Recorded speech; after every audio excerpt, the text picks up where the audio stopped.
Bharathi பார்க்கிங்ல function, சரியான நேரத்துக்கு போயிடணும். என்ன சார், பிக்கப் டிராப் எல்லாம் இல்லையா? நாங்களா தான் போய்க்கணுமா? பிக்கப் டிராப் எல்லாம் அரேஞ்ச் பண்ணிடுறேன். ஆனா இன்னைக்கு உனக்கு பேமெண்ட் கட்டு, பரவாயில்லையா? சார் ஏமா, அதுல வர்ற மொத்த ப்ராஃபிட்டே அவ்வளவுதான். அதையும் வண்டி அரேஞ்ச் பண்ணி கொடுத்துட்டா கம்பெனி எதுக்காக அந்த ஃபங்க்ஷன் அட்டெண்ட் பண்ணணும்? போகும்போது ஓகே சார், ஆனா வரும்போது லேட் நைட் ஆயிடும்ல, அப்ப எப்படி சார் வருது? நீ கேக்குறது கரெக்டான கேள்விதான். எனக்கும் இந்த ஃபங்க்ஷனை ஒத்துக்கும் போதே இது தோணுச்சு. ஆனா என்ன பண்றது, ஒரு வாரமா எந்த கிளைண்ட்டும் வரல. வந்திருக்கிறதே இது ஒண்ணுதான். சரி, இதையும் ஒத்துக்காம போயிட்டா உங்களுக்கு கஷ்டமா இருக்குமேன்னு தான் இதை ஒத்துக்கிட்டேன். ஏய், ஒரு நாள் தானடி, அட்ஜஸ்ட் பண்ணிக்கோ. நான் உன்னை டிராப் பண்றேன். எப்ப சார் ஃபங்க்ஷன்? இன்னைக்கு ஈவினிங்மா. இன்னைக்கு ஈவினிங்கா? சார், மேக்கப் கிட்ஸ் Dress எதுவுமே எடுத்துட்டு வரல. இப்படியேவா போவாங்க? ஆளாளுக்கு ஏதாவது காரணத்தை சொல்லிட்டே இருக்காதீங்கம்மா. ஒவ்வொரு கிளைண்ட்டை பிடிக்கிறதுக்குள்ள எப்படி நாக்கு தள்ளுதுன்னு எனக்கு தான் தெரியும். ஏய், ஃபங்க்ஷன் ஈவினிங் தானே, அதுக்குள்ள வீட்டுக்கு போய் ரெடி ஆயிட்டு வரலாம்ல. வீட்டுக்கு போறதெல்லாம் இருக்கட்டுமா, கரெக்ட் டயத்துக்கு வந்துருங்க. திவ்யா, முக்கியமா உங்ககிட்ட தான் சொல்றேன், எப்பயும் போல லேட்டா வந்துடாத. இல்ல சார், கரெக்டா வந்துருவேன். வந்துரு. ஏன்னா இது வெறும் குழந்தைகளுக்கான பர்த்டே பார்ட்டி தான். அதுல லேட்டா வந்தேன்னா அதுக்குள்ள ஃபங்க்ஷனே முடிஞ்சிடும். வந்துடுறேன் சார். ஏமா, அப்புறம் அரேஞ்ச்மெண்ட்ஸ் எல்லாம் உங்ககிட்ட தான் சொல்லியிருக்கேன். பாத்துக்க, லேட்டா மட்டும் வந்துடாத. Okay sir. நீ என்னடி ஈஸியா சொல்லிட்ட, வீட்டுக்கு போய் கிளம்பி வந்துருவோன்னு? எவ்வளவு தூரம் அலையிறது? உனக்கு ரொம்ப கஷ்டமா இருந்தா நீ வராத. 4 பேர் போனா போதும் சார் சொல்லிருக்காரு. வேற யாராவது நாங்க கூட்டிட்டு போறோம். இப்படி ஒன்னு சொல்லியே பிளாக்மெயில் பண்ணுங்கடி.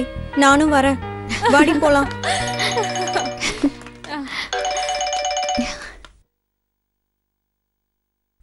ஹே, உன் தான் கால் பண்றாரு. ஆமா, எனக்கு எதுக்கு பண்றாரு? என்னடி, லைட் போட்ட மாதிரி உன் முகம் பிரகாசமா இருந்துச்சு, அப்புறம் டப்புன்னு ஸ்விட்ச் ஆஃப் ஆயிடுச்சு. ஏன், அவர் எனக்கு கால் பண்ணதுனாலயா? சச்சா, அது இல்லடி, அவர்கிட்ட தான் அப்பா பேசக்கூடாதுன்னு சொல்லியிருக்காரு. ஓ, அப்ப போன்ல கூட பேச மாட்டியா? பார்க்க கூடாது, பேசக்கூடாதுன்னா அதானடி அர்த்தம். அப்படி. சரி, நானாவது பேசலாமா? இல்லடி, உங்க அப்பா சொன்னதுல நானும் பேசக்கூடாதுன்னு அர்த்தம் இல்லையே. நான் பேசலாம்ல. கிண்டல் பண்ணிட்டே இருக்காம பேசடி, கட்டாயிட போதும். கட்டானா என்ன? எப்படியும் அவர் உன்கிட்ட பேசுறதுக்காக தான் கால் பண்ணிருப்பாரு. நீ தான் பேச மாட்டேன்னு சொல்லிட்டியே, விடு. ஏய், பேசி என்னன்னு கேளு முதல்ல. அப்படிங்கிற. சரி, பேசுறேன். ஆமா, அவர் உன்கிட்ட பேசணும்னு சொன்னா என்ன சொல்ல? ஏய், கட்டாக போது, அட்டெண்ட் பண்ணுடி. இது என்னடி வம்பா போச்சு? அவர் கேட்டா நான் பதில் சொல்லணும்ல, என்ன சொல்றது? நான் பேச மாட்டேன்னு சொல்லிடு. இதுக்கு நான் அட்டெண்ட் பண்ணணும்? நான் அட்டெண்ட் பண்ணாமலே இருந்தா அவருக்கே தெரிஞ்சிரும்ல நீ பேச மாட்டேன்னு. மொத வாங்க போற பாரு, அட்டெண்ட் பண்ணு.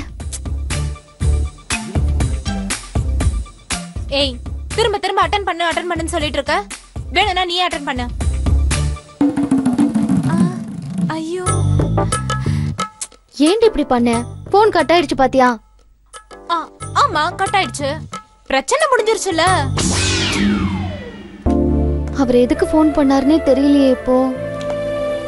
எதுக்கு வேணா போன் பண்ணிருக்கட்டும், ஆனா ஒருவேளை உன்கிட்ட தான் பேசணும்னு பண்ணிருந்தாருன்னு வையேன், நீ முடியாதுன்னு சொல்லிருப்ப. நான் அத அவர்கிட்ட சொல்லி அவர் சங்கடமாயி நான் சங்கடமாயி எதுக்கு? அதுக்கு அட்டெண்ட் பண்ணாம இருந்ததே பெட்டர்ல. ஓடி.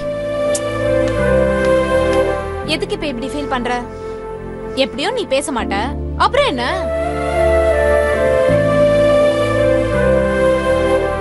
ஒருவேளை நான் உன்னை ரொம்ப கம்பல் பண்ணிருந்தா நீ அவர்கிட்ட பேசிருப்பியோ?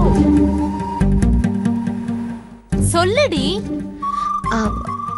வேற வழி இல்லன்னா பேசிதானே ஆகணும். வேற வழியே இல்லாம எப்படி போக போகுது?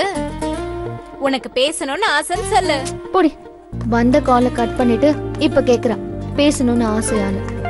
ஓ, அப்ப மேடமும் பேசணும்னு ஆசையில இருந்துட்டு தான் என்கிட்ட பேச முடியாதுன்னு சொன்னீங்களா? அதான் கால் கட் ஆயிடுச்சுல்ல. கட்டானா என்ன?